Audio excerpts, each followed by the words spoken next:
الاباء. هذا الشيء ما عمرنا شفناه. انا بحالي بحالكم جاو قالوا لنا راه شنو كاين وشنو كاين وشنو كاين. حنا هذا الراجل ولادنا عنده 5 سنين، هو شاد هذه المدرسه وشاد مدرسه حليمه السعديه. ما عمرنا سمعنا شي حاجه خايبه ولا شي حاجه من شي دريه ولا شي رده فعل. حنا كنا كنبقاو معاه في الاداره من 2 حتى 5. عمر شي واحد جا تشكى ولا قالت شي بنت راه المدير دار ليا ولا المدير فعل ليا. هذا السيد واش كارير ديالو 40 عام وخدم في العروبيات وخدم، وغنجيو في واحد النهار غنقولوا راه هذا راه شد حق 4 دريات شد 5 دريات. انا هذا الشيء ما دخلش ليا راسي وكذوب. ممكن تقولي لنا شنو اللي وقع؟ شنو اللي وقع؟ قالوا اتهموا بانه تحرش بشي بنت، ولكن هذا الشيء ما دخلش ليا راسي. انا ديجا كنعرف هذيك البنيه دائما انا غير قالوها عرفت شكون. دائما سلام المدير سلام المدير سلام المدير.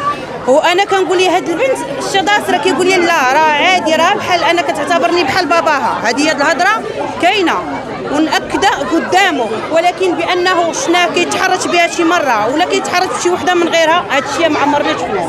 شكون اللي خرج هذه الهضره هذه ديال انه كان كيتحرش بها؟ وراه هي اللي خرجتها غير اليوم. هاد الفوضى كلها ناضت في هاد الساعه حتى الخروج، واللي كيقولوا شفنا حقه وهاد البنت شاهده وهاد البنت شاهده. اصلا كان كلشي داخل القسم، يعني مع 12 الاساتذه ما كيخرجوش التلاميذ حتى 12 ونص عاد كيخرجوا.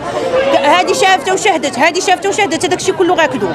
انا وجهه نظري هذا الشيء كله كذوب. حتى واحد ما كيكون خارج هذيك الوقيته. الدريه اشنو خرجها من القسم؟ سولوا الاستاذه ديالها علاش البنت كانت خارجه من القسم.